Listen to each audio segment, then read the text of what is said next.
The following podcast contains graphic discussion of true crimes laced with foul language and tipsy banter that may be offensive and disturbing to some audiences. Listener discretion is advised.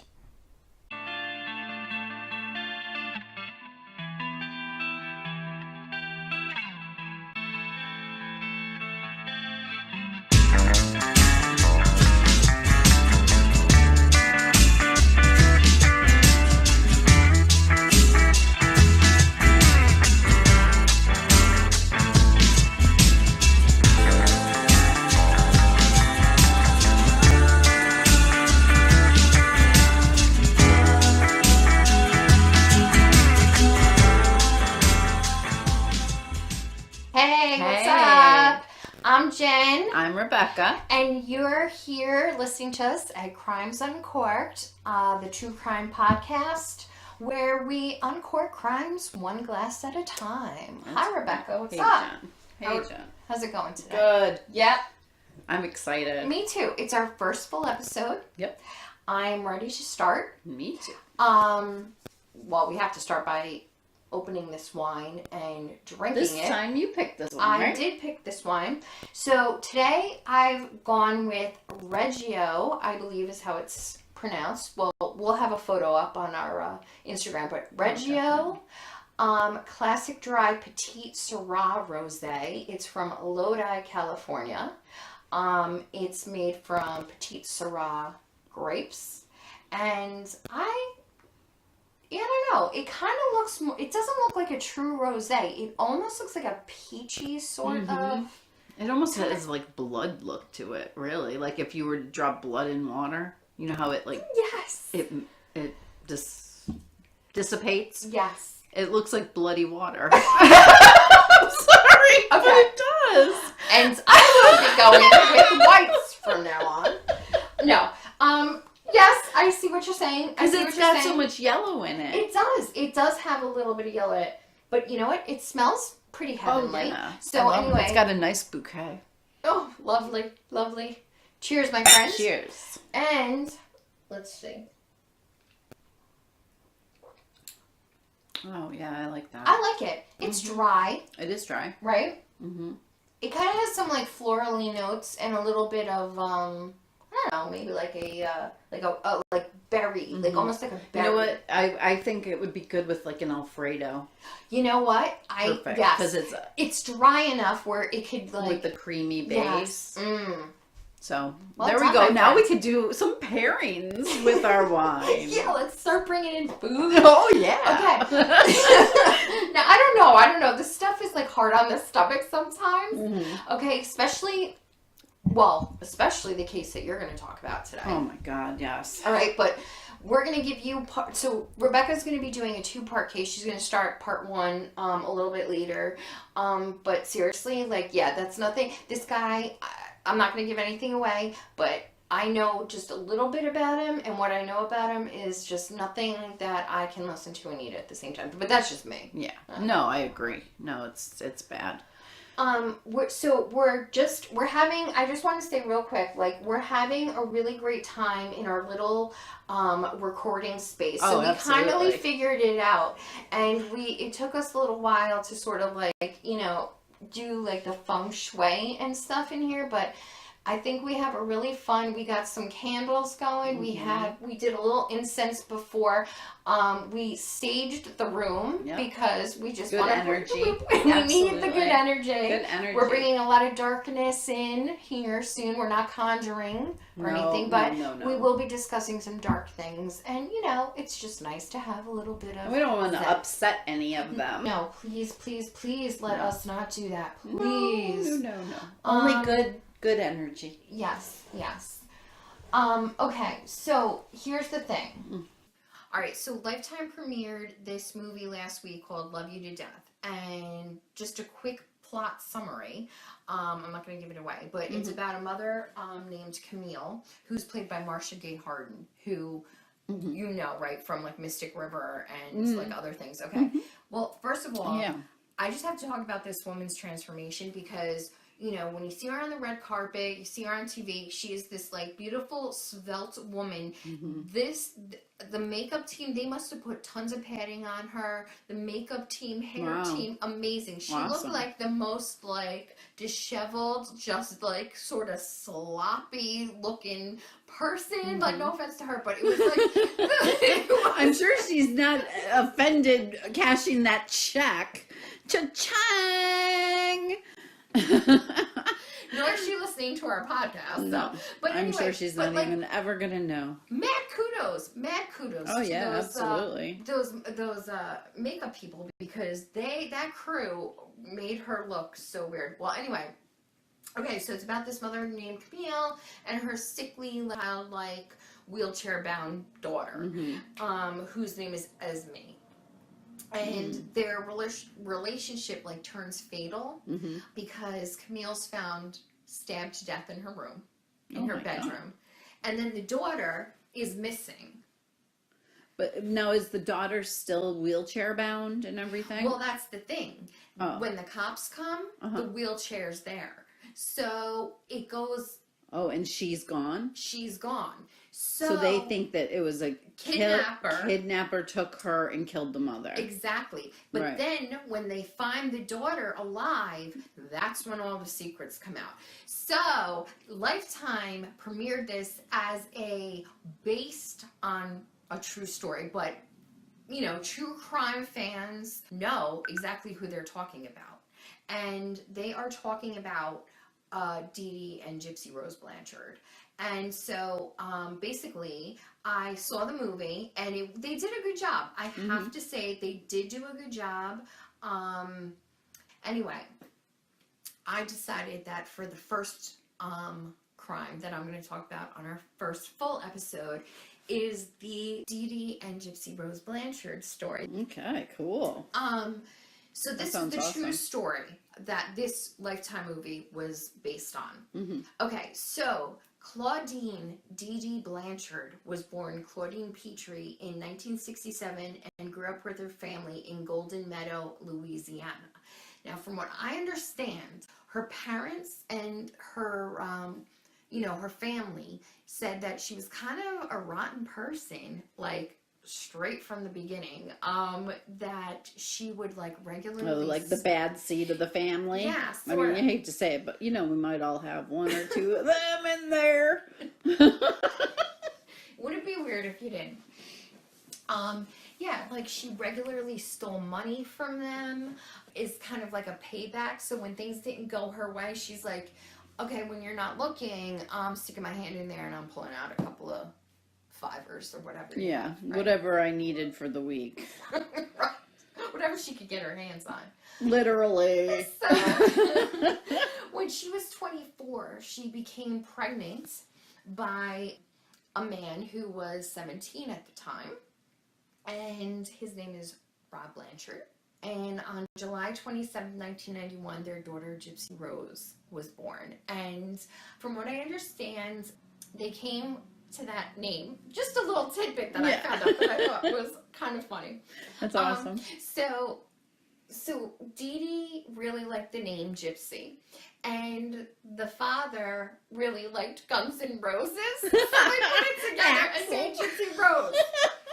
So a good thing, like, he wasn't into like Metallica or like Megadeth or something like that, right? White Snake, right? She could have been Gypsy Snake for all we know. Oh my But anyway, God. so shortly before the birth, the couple separated because Rod realized that he got married for the wrong reasons. Like what? He didn't want to keep his pecker in his pants? What year is this? So this is back early 90s. Early 90s.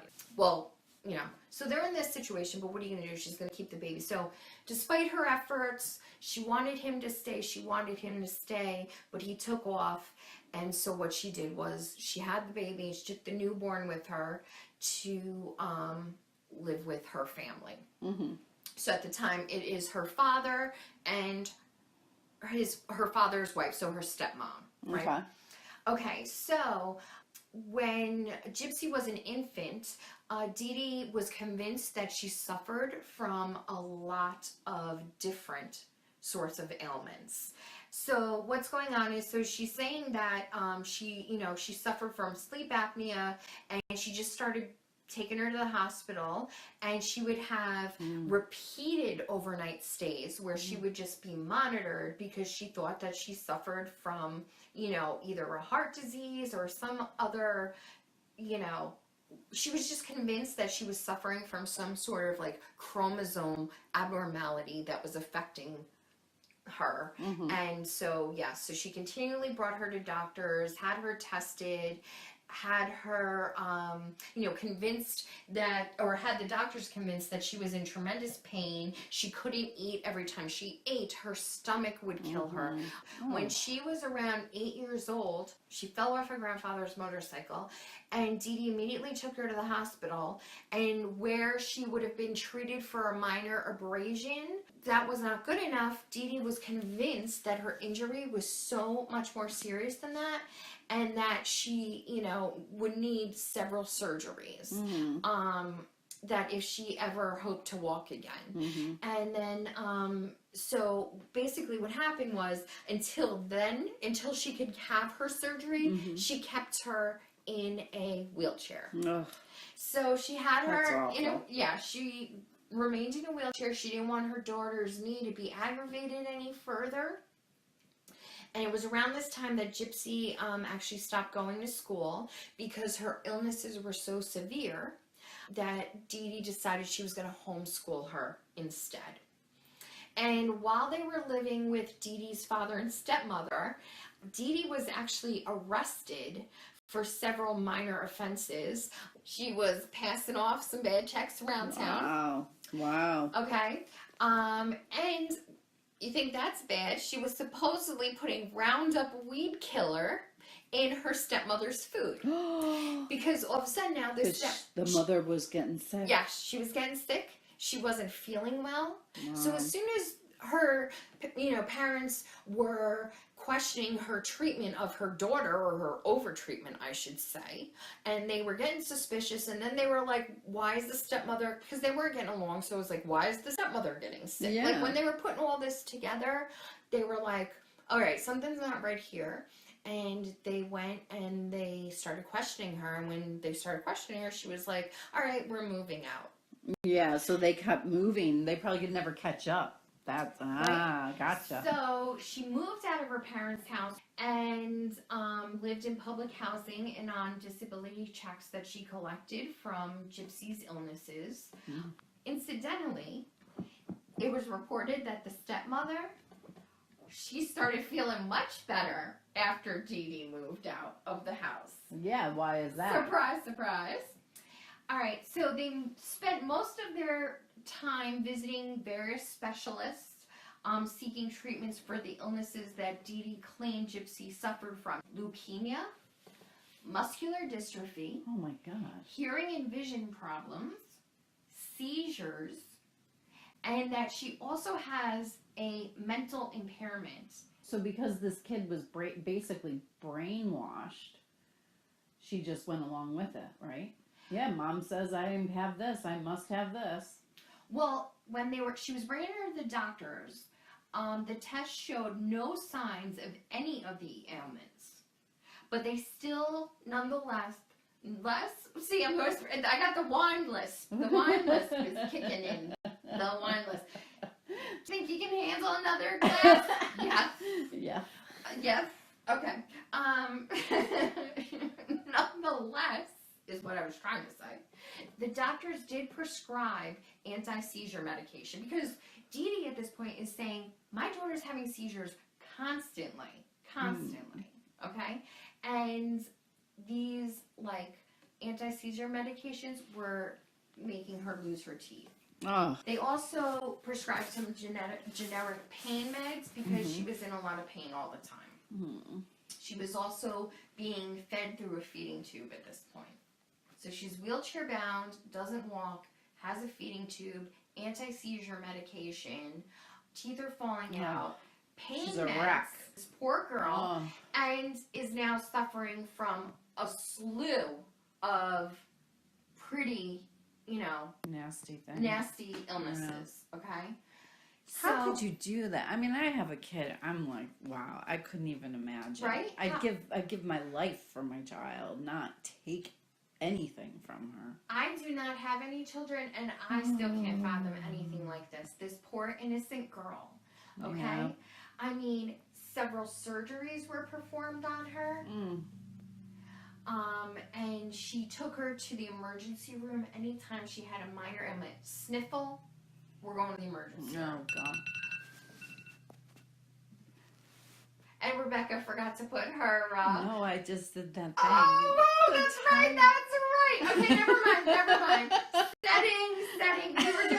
We were doing a testing thing, and but that's okay. We're all good. I guess we won't use that again. No, it worked. We were testing something. Never mind. You don't need to know. Okay, going back. I digress.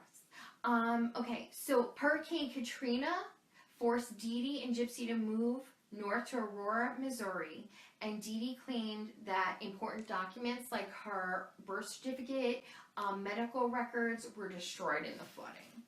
So they kind of became like this pair of celebrities out in Aurora. They were on like TV and stuff because not only did they now, they survived Katrina, but everything was destroyed. They now have this mother caring for her very ill daughter, right? So now it's gaining attention. Habitat for Humanity is coming out and building a house. There's volunteers that are helping them. Make-A-Wish Foundation was involved. They sent them on multiple trips to Disney World. They gave them backstage passes to Miranda Lambert concerts. Wow. So they're receiving, all of these gifts, including free flights to go see doctors.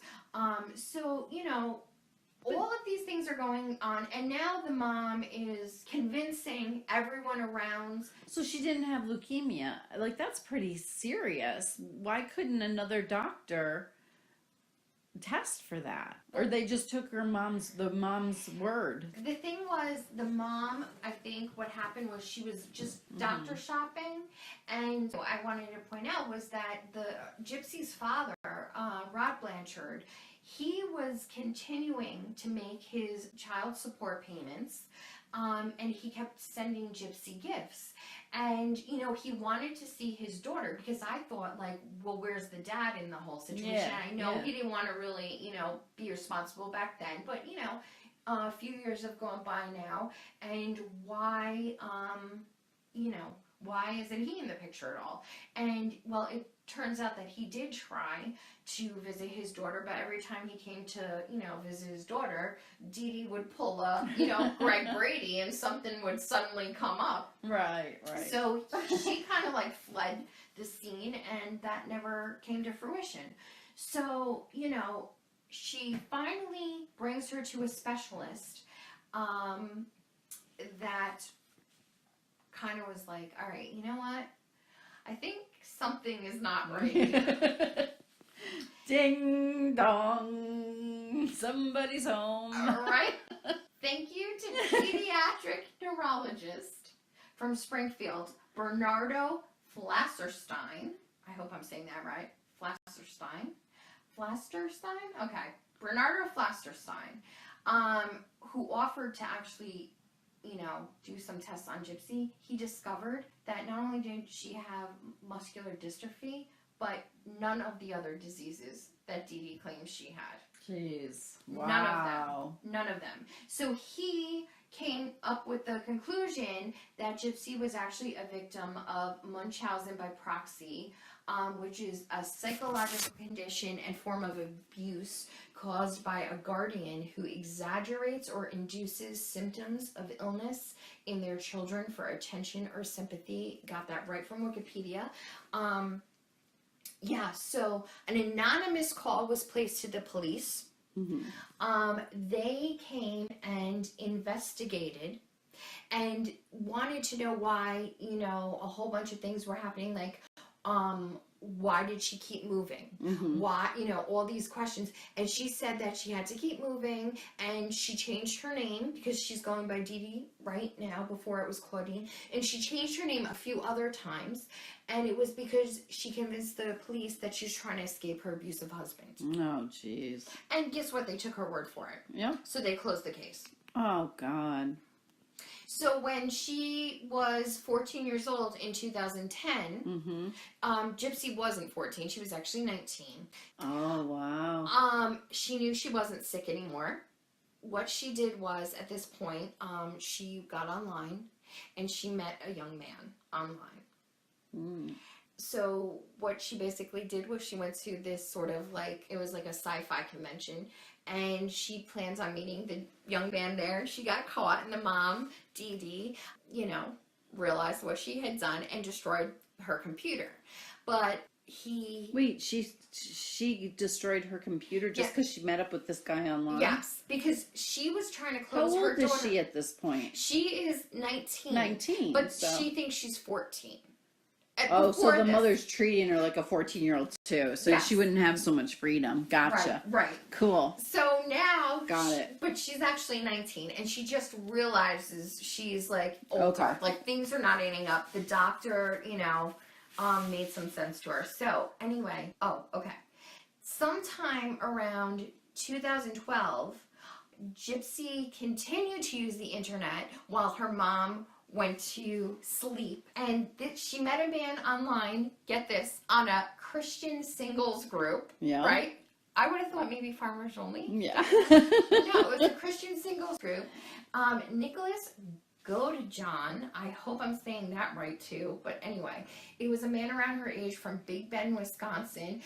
He had some issues of his own. He already had a criminal record for indecent exposure. Wow. Had a history of mental illness, and it's been also reported that he had dissociative identity disorder and a form of autism as well. But anyway, they hatched a plan, these two, the two little lovebirds from Christian Singles website. In 2015, they hatched a plan for Nicholas to come to Springfield to kill Dee Dee. Kill Dee Dee. Dee Dee's going down. Dee Dee's going down. Dee Dee Day. Dee Dee Dee. Dee Dee Dee. Down. Dee Dee down. Dee Dee Dee. I think this line's going in my head. I would say so. How do you say it? Regio. Petite Syrah. So when he got to town, they waited for Dee Dee to fall asleep, at which point Gypsy let him in the house. She allegedly gave him some duct tape, some gloves, and a knife, so she knew what was going on. It wasn't like, hey, what's going on? You're coming in to hang out. No, she's like, hey, come in, and here are the tools that you will need to kill my mother. Right. Okay, so she knew what was going on. Okay, so anyway, he told Gypsy to go into the bathroom to cover her ears so that she wouldn't have to hear or witness this. And Nicholas proceeded to stab Dee Dee several times in her sleep. Wow. Then the two had sex in Gypsy's room. Wow. Took $4,000 in cash that Dee Dee had been keeping in the house, and they fled to a motel outside Springfield. Now, you know what they did? What? You're going to love this one. Oh, You're going to love this one. So they got the murder weapon, right? This bloody knife. Mm-hmm. All right, we're not going to, dispose of it. We're not going to toss it in the river. We're not going to toss it in the woods. No. They're going to mail it through the U.S. Postal Service. Oh, God. You got to be kidding me. Back to go to John's home in Wisconsin to avoid being caught. So that's what they did. Crazy. So when they thought that Gypsy was missing, the whole community kind of got together and everything. One of the neighbors... Because they thought that she was kidnapped. Yeah. One of the neighbors told police, that were at the house, that there were 2 Facebook posts that were coming from Dee Dee's accounts after she died. Dead. Right? Yeah. So the first one just simply read, "The bitch is dead." No beating around the bush there. The bitch is dead. Followed 17 minutes later by a comment, right, suggesting that whoever left it had violently killed Dee Dee and raped Gypsy. Because it was right at the time. Before anyone would ever know. Yes. Yeah. So this prompted Dee Dee's friends to call 911. Mm-hmm. And the police came to the house. They found Dee Dee's body. Now, a GoFundMe is now being set up by the community because now the girl is ill because nobody knows she's not ill. This is now just, a secret between the mother and daughter. So everyone thinks that she's ill and kidnapped. Because the daughter never told anybody. That exactly. Because it was a new revelation to her as well. Gotcha. So they feared the worst, and, they thought that even if she was still alive, it wasn't going to be long, because she didn't have her wheelchair, she didn't have her medications, like, everything was still there in the house. Right, so they're saying there's no way this girl can survive without her medication. Her feeding, she's on feeding tube, right? So the feeding tube was there, like, the oxygen tank she was on, everything was there. So what they do is they go on Facebook, these very clever police, and they were able to trace the IP address from which the posts were made to Dee Dee's Facebook account. Mm. And they turned out to be in Wisconsin. And the next day, the local police went and raided Nicholas Godejohn's home because Gypsy had confided earlier that she had met somebody online to a neighbor. And the neighbor came forward and said, hey, she's been talking to this guy. Here's some of their chat transcripts, because she was helping them. Kind of stay in contact without the mom knowing. So, back home, Gypsy's community was relieved she was found. Mm-hmm. And they're like, great, this is awesome, right? But then the county sheriff there warned things are not always as they appear. So as soon as the media in Springfield reported the truth about the Blanchard's lives, which was that Gypsy was never sick, that she'd always been able to walk, that her mother made her pretend otherwise using physical abuse, people were urged not to donate. They were like, close that GoFundMe down. Like, do not even put another, penny into that. Oh, my God. Naturally. Well, but the girl is being abused because her mother raised her this way. Absolutely. So it's like she actually does need help because of it. She is. If you think about it, that's really a play. It is. It's a mind fuck. It is. And honestly, she's a victim. She's a complete victim. Absolutely. In 2015, she accepted a plea bargain agreement, and she was sentenced to 10 years in prison for second-degree murder, while Nicholas Godejohn is still awaiting his sentence. It's actually, I believe his sentence is happening this month in February. So, I love it. A current event. It's going to be coming back. And, so you got to keep us posted on this. I will. And stay on it. I just don't think that, a 10-year sentence, I think it's a bit much for a girl who has suffered. She has suffered a lot. I know. Is this really why wreck her life? Right. Yeah. Why wreck her life because she was a victim? But then again, it's like you can't really take matters into your own hands. You can't.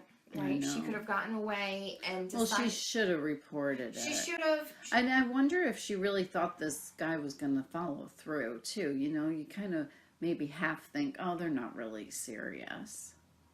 Yeah. I don't know. I would hope. The stuff going through her mind, I couldn't even imagine. So for her to resort to this and think okay, this is the only way out. Post-traumatic stress. Absolutely. I mean, who better not to have a PSTD? Absolutely. S, right? PSTD? Yeah. That's PTSD.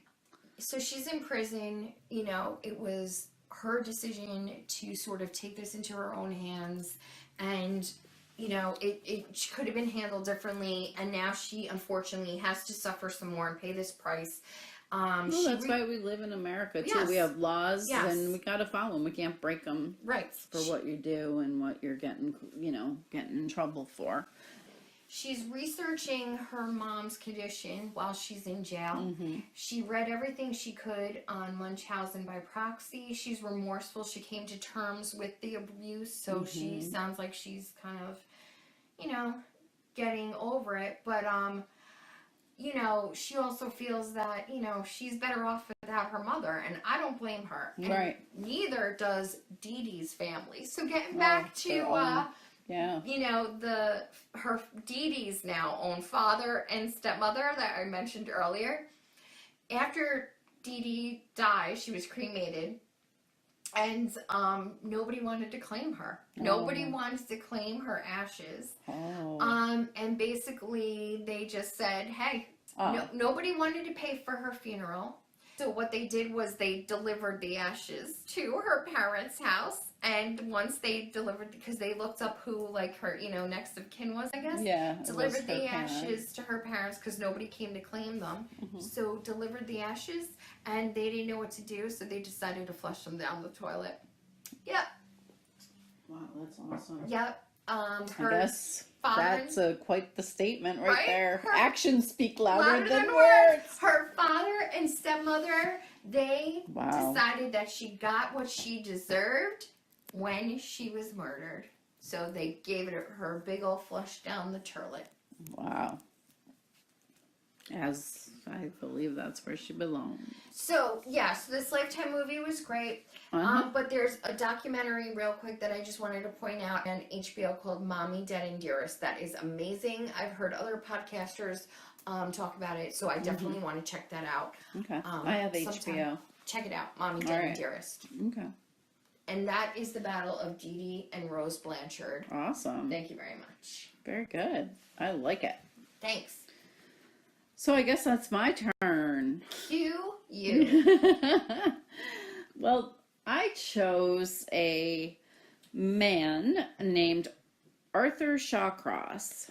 The reason I chose him is because I found it fascinating how one crime escalated to another crime, which escalated to another crime, and then how our justice system didn't take care of this situation, and it only got worse. Oh, one of those kind of like failure type of stories. Absolutely. Things just everybody kind of fell through the cracks. Everybody, everywhere, all the way down. Now this is a pretty long one, so I'm just gonna like give you the rundown, the early year, and then I'm gonna do a part 2 our next podcast to finish up Arthur, because he's got quite the story. It's a long, long history. Great. So, lay it on. Yeah. So he was born June 6, 1945. And he was considered, he got his name was the Genesee River Killer. He was an American serial killer active in Rochester, New York. But his first known murders were in 1972 when most people don't even realize that he killed a little boy and a girl in his hometown of Watertown, New York. Ugh. Yeah.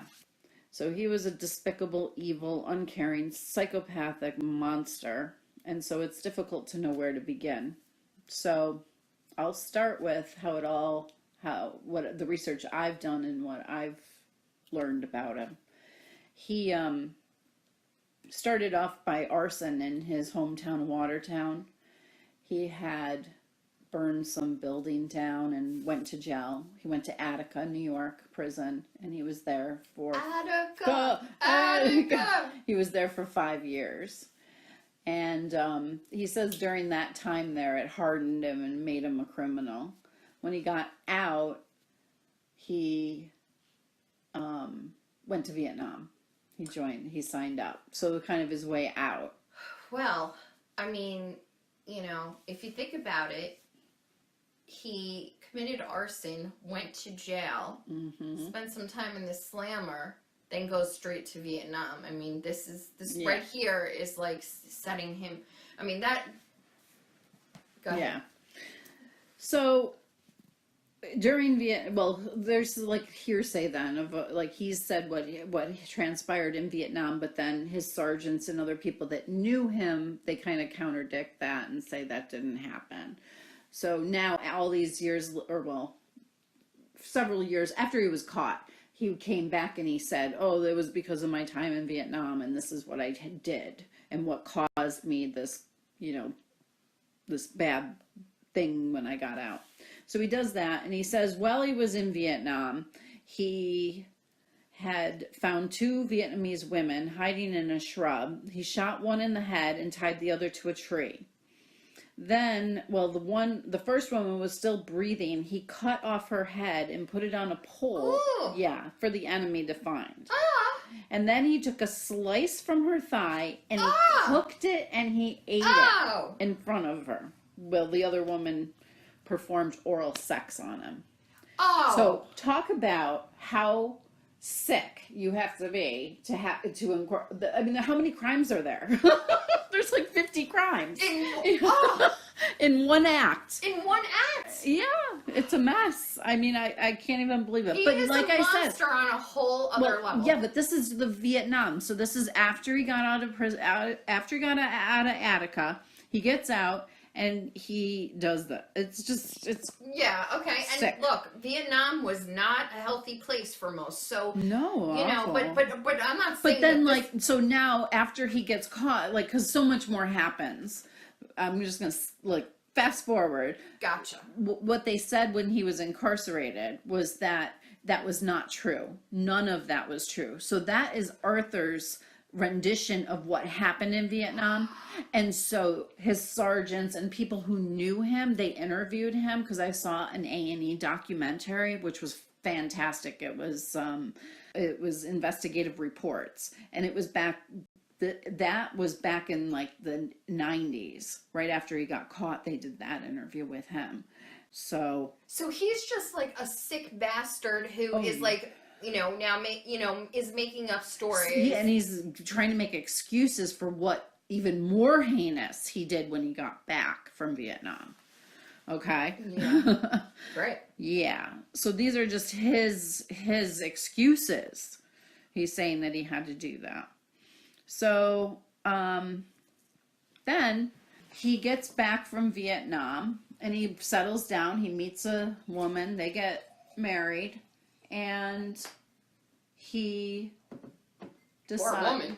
Yeah, in Watertown, he decides that he's gonna, settle down and have the kid, whatever. Oh, hello. And in 1972, he kills a little boy and then a little girl. And he didn't get caught for the little boy. Jack Blake was his name. He was 10 years old. He was missing for 3 months. The day after the little girl was found, it was a miraculous discovery. No, you know what it was? They gave him manslaughter for a confession to find the little boy. So he got a 2 for 1, and he got sentenced to 15 years. So he made a deal. Yep, he made a deal. Mm. Yeah. There's people who have completely done terrible things and they get 5 years. You know what I mean? It's like, it's seriously, you wonder. 15 years for a little boy and a little girl. So now it gets better. So he gets out on parole after only serving 7 years. 7 years? 7 years. For killing 2 kids. Yep. How does this even make sense? How did these things even happen? Well, because there's got to be some reason. You got to hope there's something good that can come out of it. Maybe it's us talking about it. We're giving people the power to know what to do and the signs to look out for. We have to give voices to the ones who are voiceless. Yes, the victims. The victims. Yes. These poor children who did not get the justice that they deserved by this man only serving 7 years. That is unfathomable. All right, so he gets out on parole. He gets out on parole, but guess what? Watertown does not want him. He is. The town is just beside themselves, and for his own safety, he was asked to leave because they were going to kill him. Oh yeah. take two of our children, a 9-year-old and a 10-year-old, and do 7 years and try to come back and live in our neighborhood. It's not happening. So he moved to the Catskill area where he set up shop trying to live, but they didn't want him. They didn't want any part of him. Once they found out he had to register as a sex offender, once he did that, and they found out what he did and who he was, because these people up there, they're gonna... Small towns? Yes. Word travels fast. Oh, absolutely. And they knew exactly. They pegged him. So he tried to live in Delhi. He tried to live in Stamford. He tried to... And none of these towns would take him. And so then, where does he go? One of the larger cities in New York. He went to Rochester, where he could blend in and not register because no one would know and no one knew where he was, and he disappeared. He didn't have to register there. No, he disappeared. Well, they didn't follow through. Somebody else dropped the ball. Another fell in the system. Ugh. Yep, and that was in 1988. So he's out, and he's like raring to go. So, I don't know if then, well, I guess I'll just start from there. He ended up moving to Rochester with his wife. They didn't know what was going on, so the community was unaware, and he came in and 14 women over a span of 5 years ended up dead. So, by his hand. But I'd really like to start, with just giving you this rundown. Yeah. And then I'm excited. I can elaborate. For next week. Yeah, absolutely. But that gives you like the gist of him and the craziness. So we're going to delve So we got cannibalism, deeper. We got kidnapping, we got murder, we got it all. We got it all. Anyway, so it looks like we survived our first full podcast. Yeah. I'm guessing they're probably going to get better as we go along. No, we're so psyched to finish this. Yeah. And we hope that you guys will give us some feedback. Yes. I mean, we really need constructive criticism, and we can take it. Well, I don't know about myself. Rebecca can take it up. I don't know. Be gentle, it's all right. But no, I'll give you hugs. Thanks. No, seriously. Our website is live, crimesuncorked.com. And there is a contact link where you can go and you can fill out the contact form, or you can just email us, crimesuncorked@gmail.com. So we hope you check out our website, please, please, please. And we're also on Instagram. Personally, I hate Facebook. Sorry, Facebook, but I just don't like you. We've had a tumultuous relationship. Yeah. And I do suffer from Facebook depression. It's a real thing.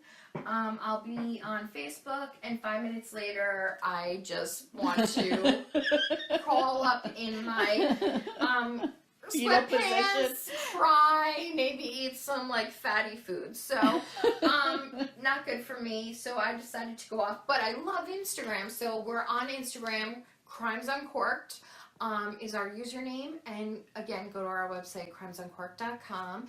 And next week, we will have another fabulous episode for our Weirdo Winos. Anyway, so thank you for tuning in. And this is Jen and Rebecca signing off and saying thanks again. Thank you. Bye. Bye.